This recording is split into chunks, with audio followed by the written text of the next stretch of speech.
Hello everyone, welcome back. In this session we are going to discuss about the Kepler's second law. Kepler's second law is also known as law of areas.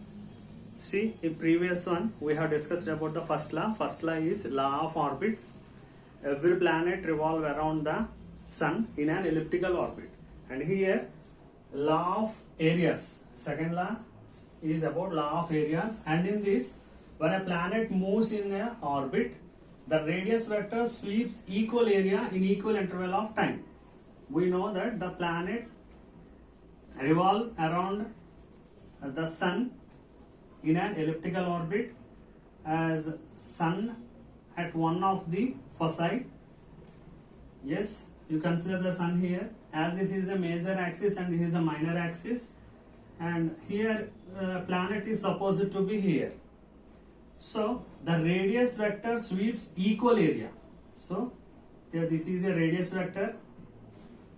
After one day, the planet moves some area.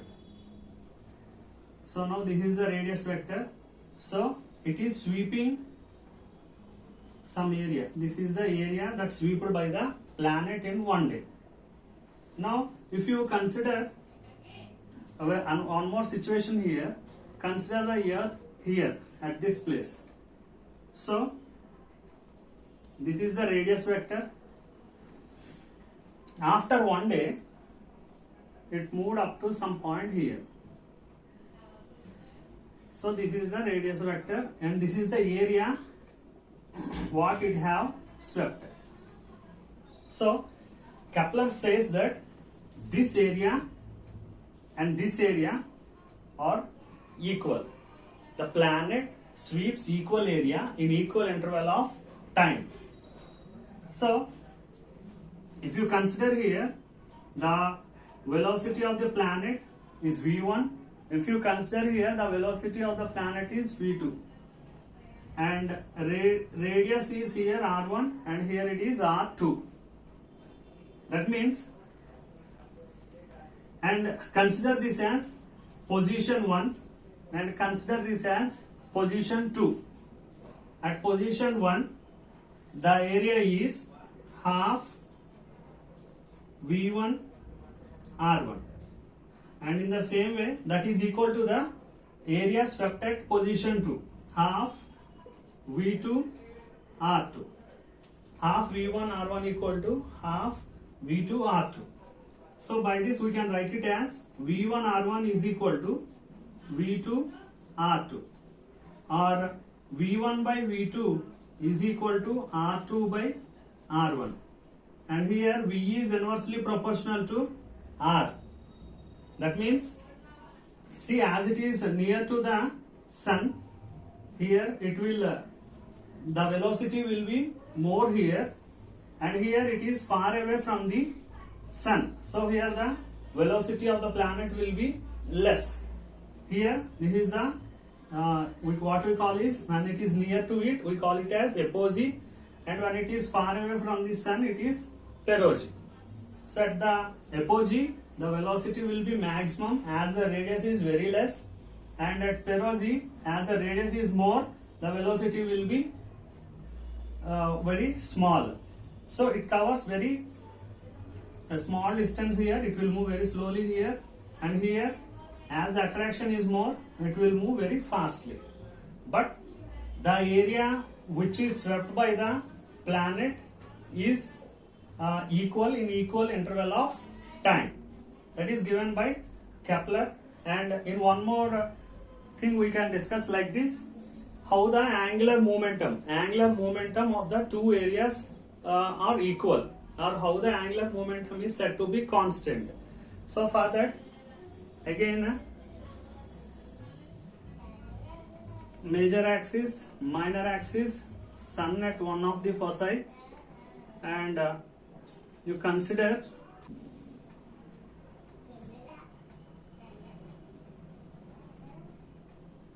here you consider the planet swept some area from P to Q, and this is the angle d theta.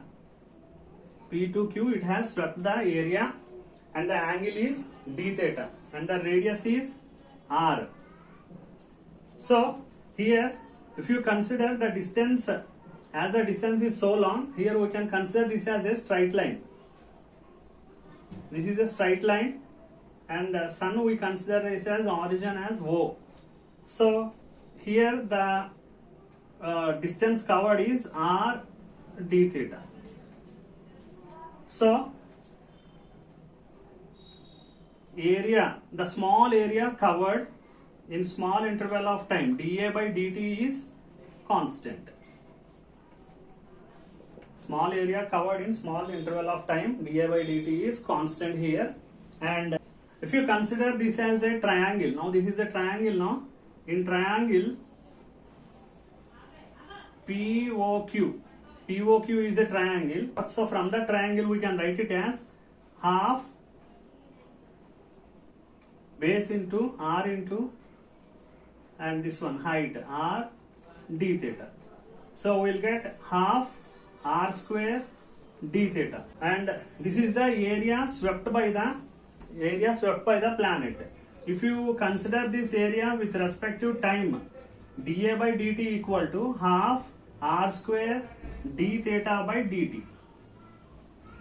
dA by dt equal to half r square d theta by dt, and this can be written as half r square d theta by dt is nothing but angular displacement per time, that is angular velocity, half r square omega.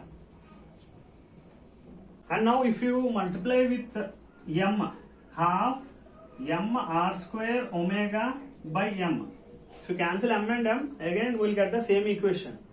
So m r omega square is nothing but L, half L by m. So this, which is constant, half L by m is constant. So the angular momentum of the planet remains constant. So we can say that the area which is swept by the planet at position 1 is equal to the area swept at position 2. So that's why this law is called as law of areas, and it is given as when a planet moves in orbit, the radius vector sweeps equal area in equal interval of time. So the area which is swept by the planet at position 1 is equal to the area which is swept by the planet in position 2.